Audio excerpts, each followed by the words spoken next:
Hello everybody, my name is Will Nathans and I'm an art tutor with the Dublin and Dunleary Education Training Board. In today's lesson I'm going to focus on a portrait done in charcoal on grey paper using white chalk. Now this is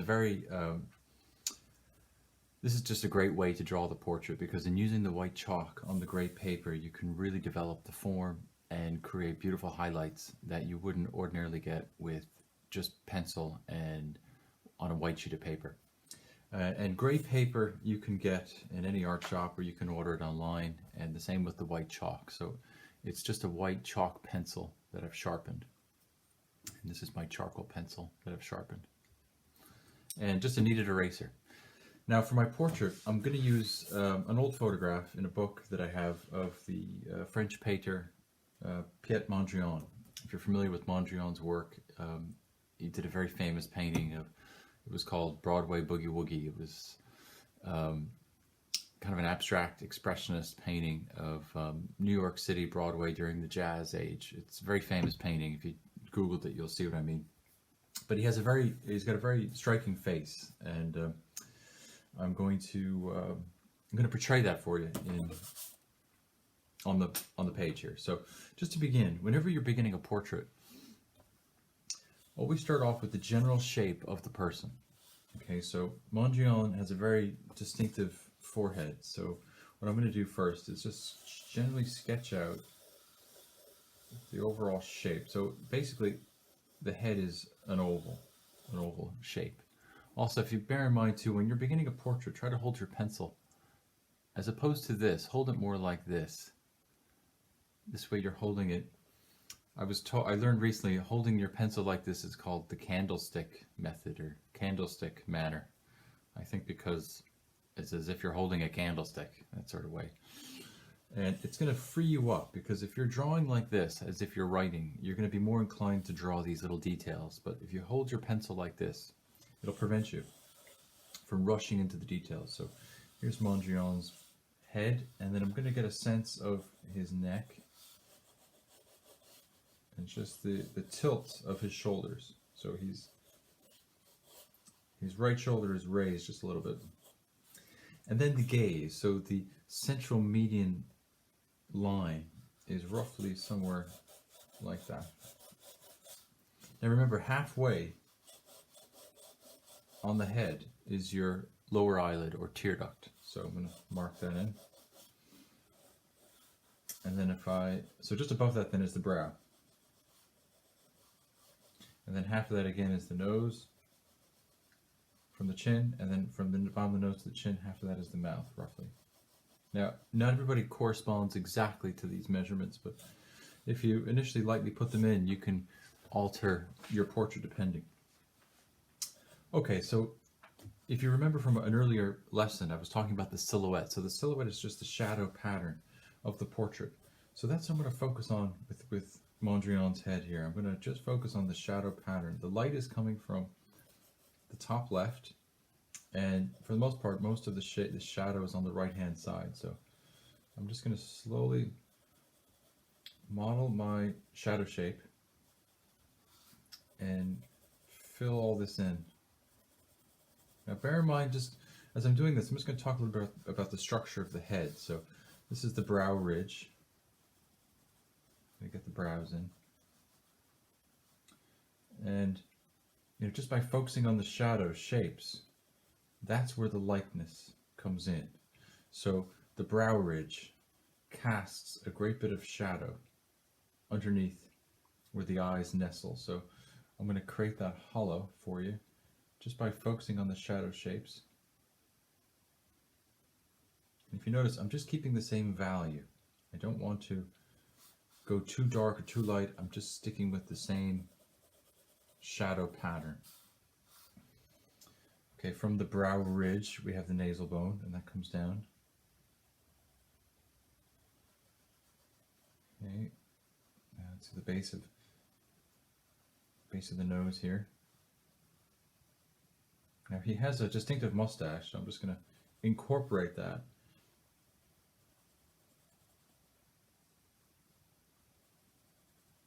into the shadow pattern. This is 1926, so this would have been I suppose, the popular fashion of men's facial hair.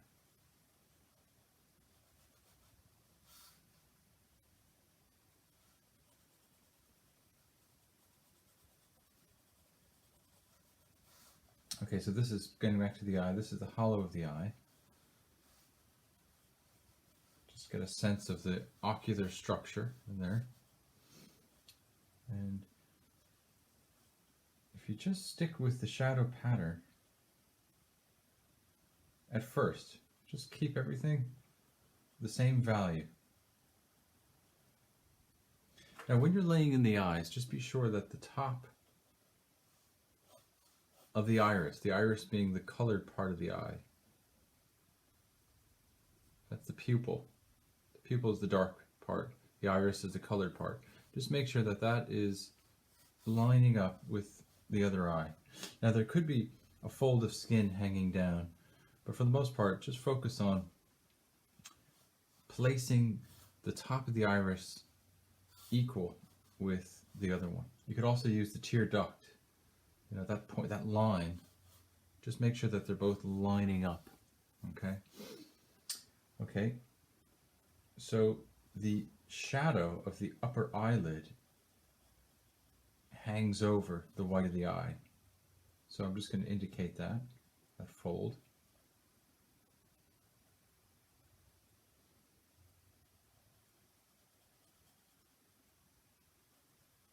Okay, here's the temple, just alongside the edge of the outer corner of the eye is where the line of the temple is. So just indicate that.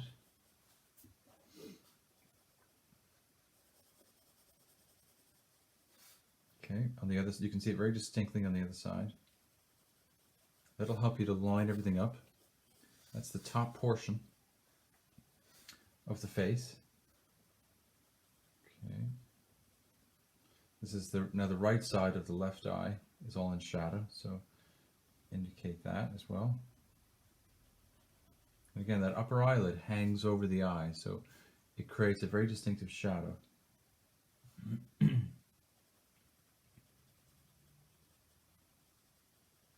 I personally find if I get the eyes in, it lays the framework for the rest of the portrait.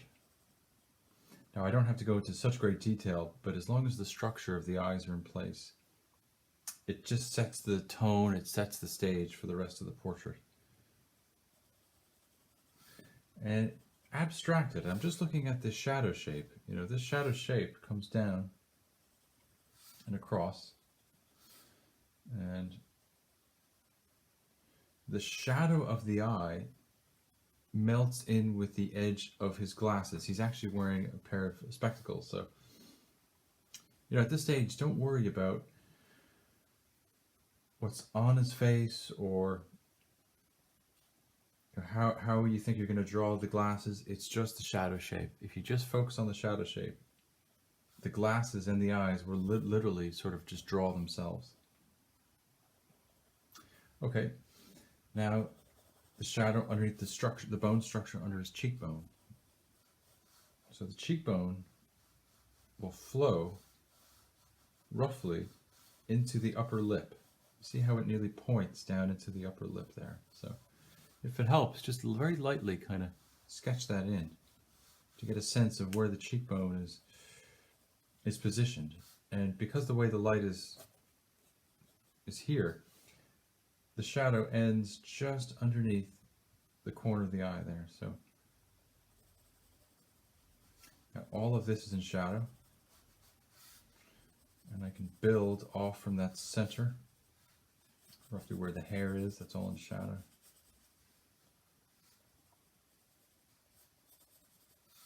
Okay. His upper lip is in shade. So I'm going to again keep that tone all the same.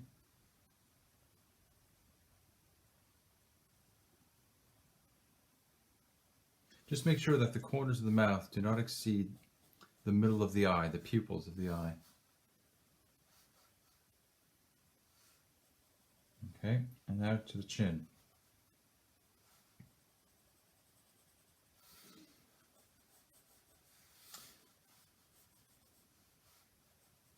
See, in holding my pencil like this, it's preventing me from going too dark.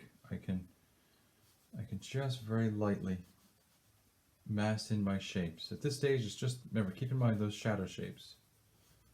Focus on the shadow shapes. This is the shadow underneath his neck.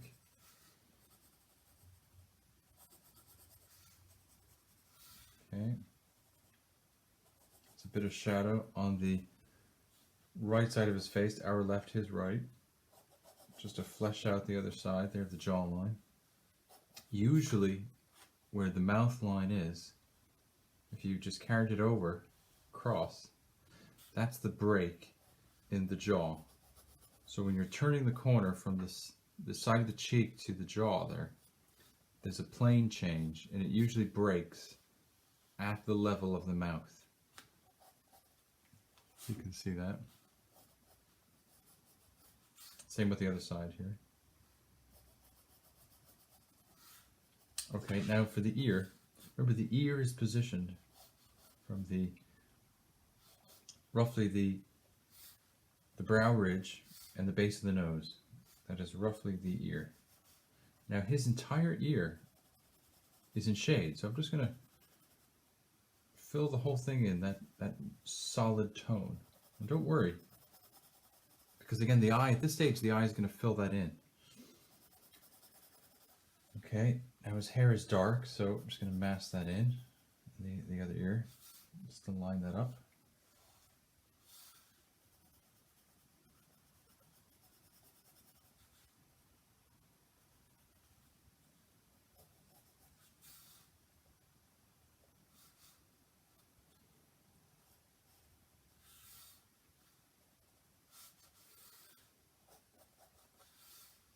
Okay.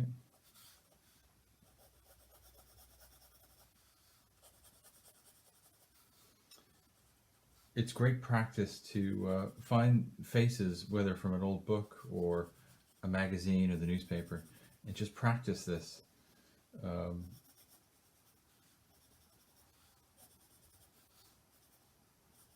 This technique, and the more you practice, the more practicing a portrait, the features taken from just a newspaper, the better you'll get, and you'll really solidify this technique into your own art practice. So, particularly with trying to get a likeness, because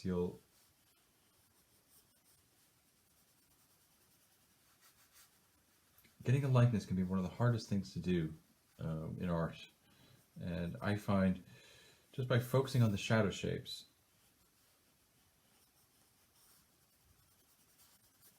you can get there. You tend to get there a bit quicker.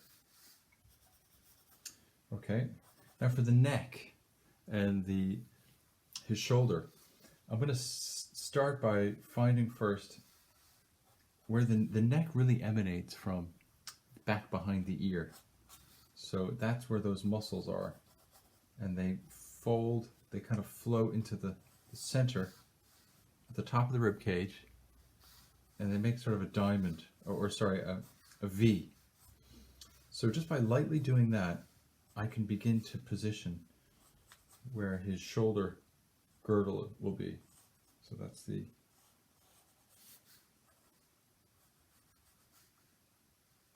very distinguished sort of pose and manner about the way he's sitting.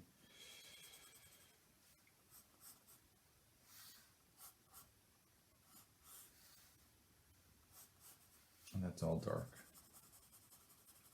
So this is what would be called a bust, just the head and shoulders.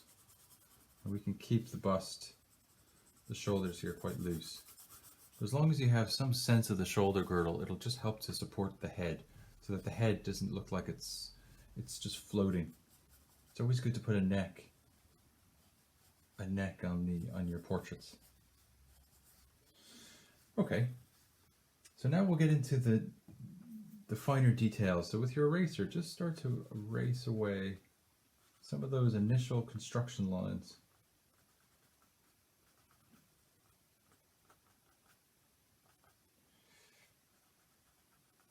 And because I was only I was light with it, I can make slight corrections where I need to, like for instance the broadness of his cheekbone. It's a bit fuller.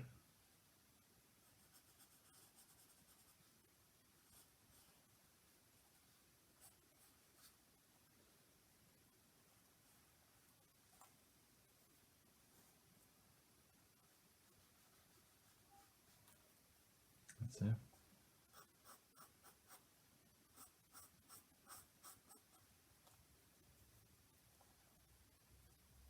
A lot of character to Mondrian's face.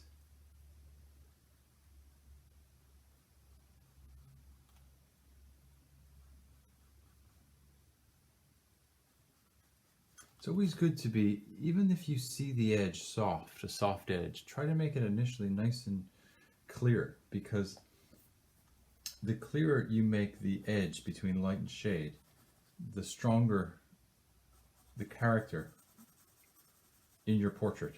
Then later on you can soften it, but at first really make it distinct, because it'll give your portraits more strength of character. Put more light on his cheek here.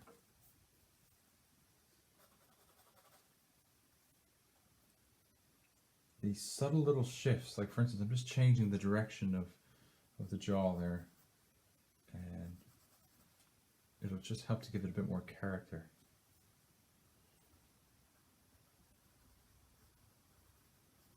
That's it. Okay, now for your edges. So at this stage what you want to do is identify the two different types of edges. So in a drawing, you've got two shadow shapes. You've got your cast shadow and your form shadow. So the form shadow is just created because the light hits the form and rolls away and gradually becomes darker. So the form is turning away from the light. And that creates more or less a softer edge. Then this form casts itself onto another form, in this case the ball, onto a tabletop. And because it's casting a shadow, that cast shadow tends to be a bit more distinct, sharper, more delineated in its edge. So when you make that difference in your drawing, you'll get more clarity and you'll get more form. So I'm going to do that now. I'm going to start to strengthen some of these shadows, like for instance along the cast shadow, along the underneath the nostril.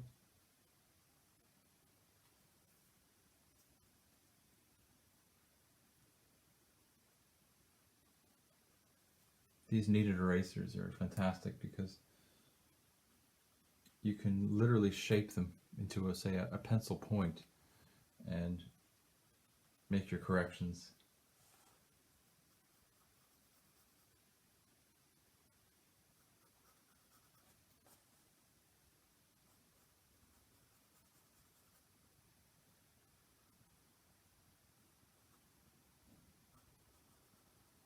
So usually the top edge, the bottom edge of the lips tend to be a bit sharper. So I'm going to strengthen now that bottom edge of the upper lip, just to give it a bit more form.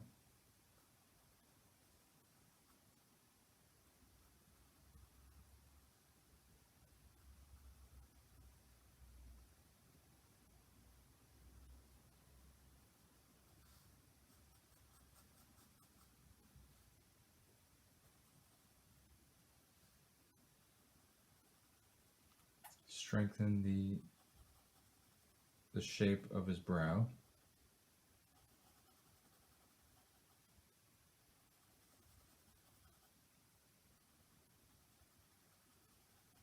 At this stage, I can move over, positioning my charcoal in this position, because I'm refining the shapes, so it might require a bit more delicacy in my stroke. So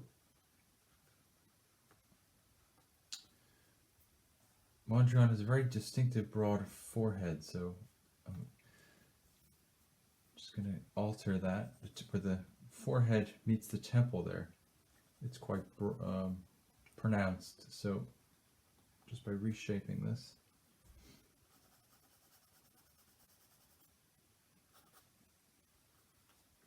You notice too, I haven't yet put in any of the halftone. I'm still just sticking with the shadow shapes. Okay, so I'll show you how to deal with the halftone as soon as we get through the distinctive shadow shapes.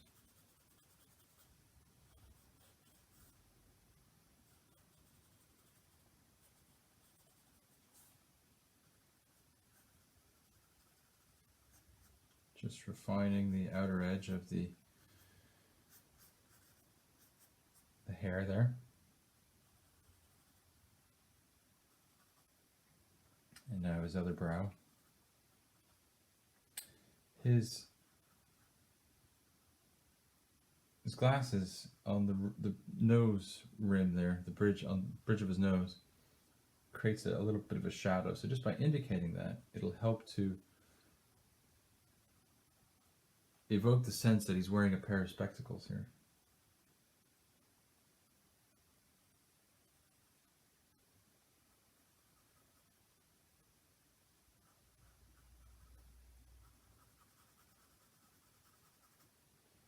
Very dark, very black mustache here.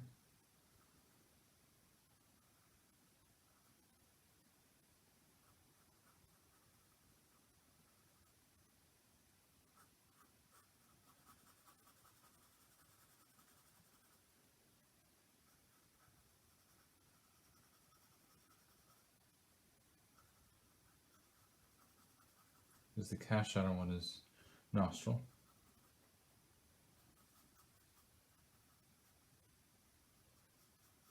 Also, take a look at the curvature around the whole muzzle of the mouth. So there's a large muscle, a circular muscle around the lips. It's called the orbicularis, and it follows this furrow that runs alongside the nostril. A circular sort of motion. So you could start to just indicate some of that, because it's going to help you to get the roundness of the muscle that supports the lips, and it creates the little shadow underneath the lower lip, and some of these muscles underneath the lower lip called the depressor muscles.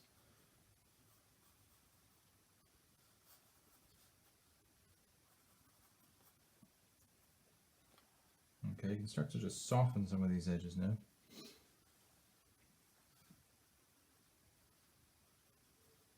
And there's a cast shadow from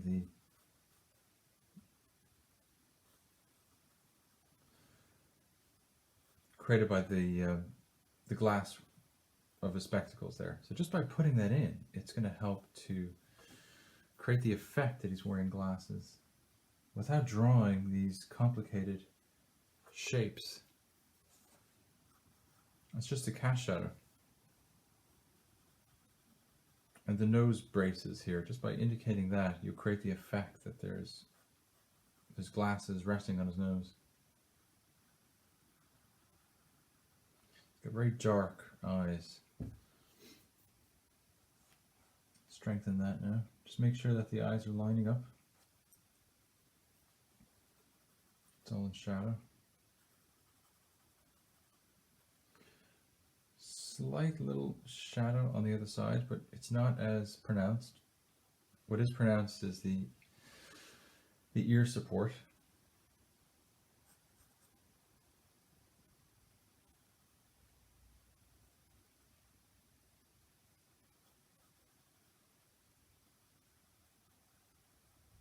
Strengthen the eyes there.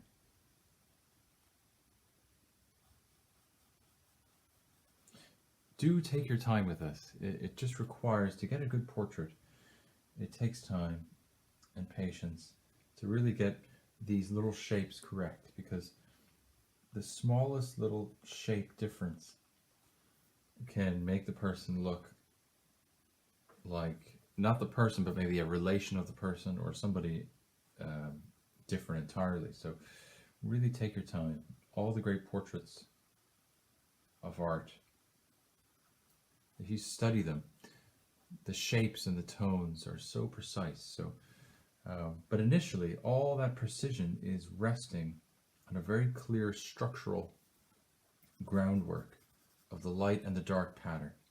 Okay, now the purpose of this demonstration was to talk about the white chalk. So I'm going to now describe for you how to put that in.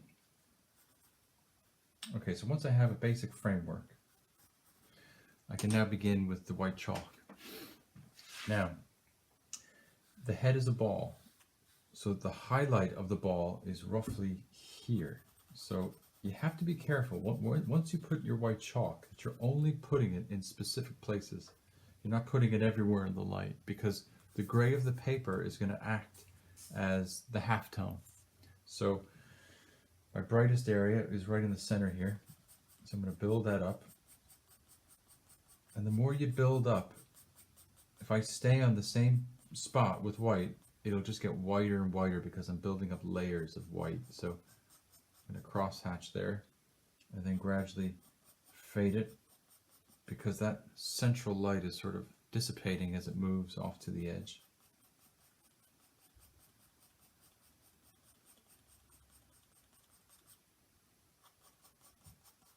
I won't put it here because that's where it's wrapping on the sides of the temple. It's a little bit on the brow, above the eyebrows, the hair. And then these furrows between his eyes, leaving spaces of gray. The gray paper will create the lines of the furrows. Same with these furrows on the side of his nose here.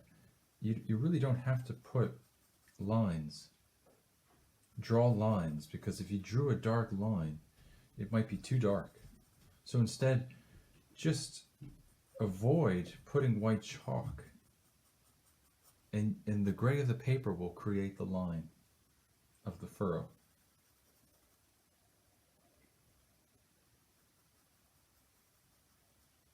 That's the beauty of the white chalk. It sort of does the drawing for you. Now there's some highlights on his cheekbone here. And then there's a drop on the, as it rolls into the that masseter muscle on the side of the face. Very soft. The lower lip is in light. I'm going to brighten that up a bit. Then it goes dark, and then it's light again on the chin. Just make sure that the lights down in the lower end of the face are not as bright as the forehead. See, the forehead is your brightest area. That has to be the dominant light.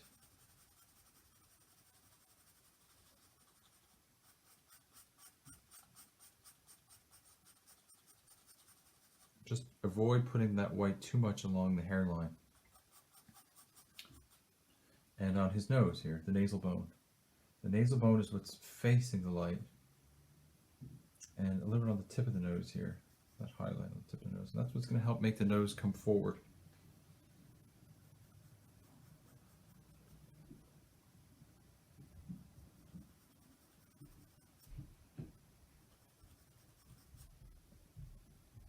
The bag under his eye. And the white of the eye is just on the bottom.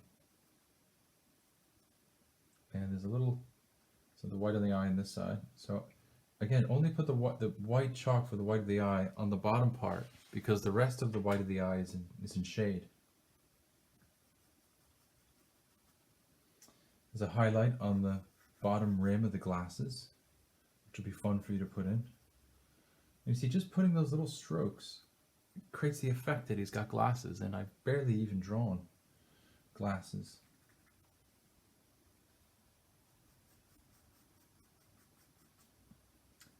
Inside the ear here is quite bright, so I'm going to start to indicate some of those folds within the ear lobe, and a little bit on the outer helix, so that top edge of the ear.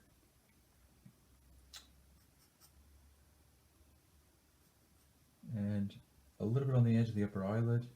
Just take your time spotting these little areas.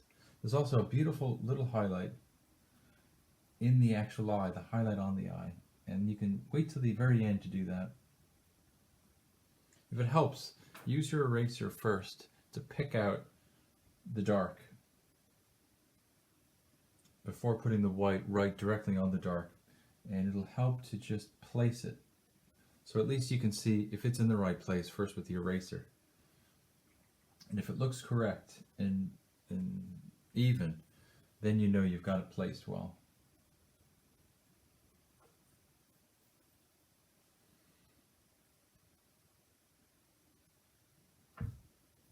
You can also, once you've got your highlight in, just go back in with the charcoal and darken around the highlight, and that'll help to make it stand out even more.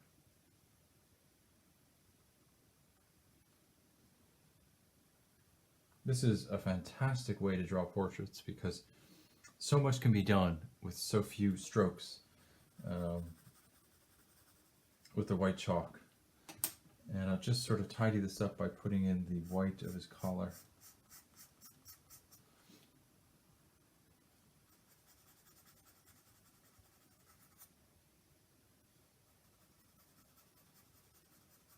Mondrian is known for his abstract paintings, but if you Google his early work, it's actually quite realistic and absolutely beautiful. He did some beautiful landscapes before he ventured into pure abstraction. But they're painted in such a way that they utilize almost a kind of you see the influence of a geometry or geometric stroke in some of them, and you can almost see where he ended up with his full abstraction. But I highly recommend looking at those early landscapes because some of them are absolutely exquisite. They're beautiful. Just darken the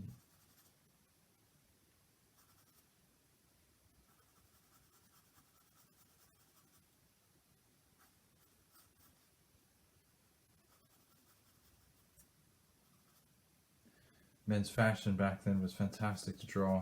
All the men in ties and tight-fitting kind of suits and things, conforming to their body structure, which it made for great character and a sophistication in the portraits back then.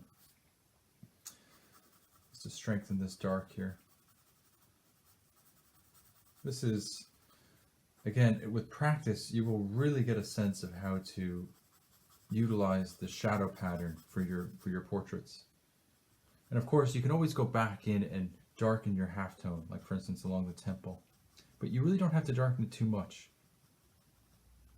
Because remember, you want to utilize the gray of the paper. That gray of the paper should still come through and work for you. The whole idea is to have the gray of the paper working with you, because you don't want to end up covering all the gray of the paper.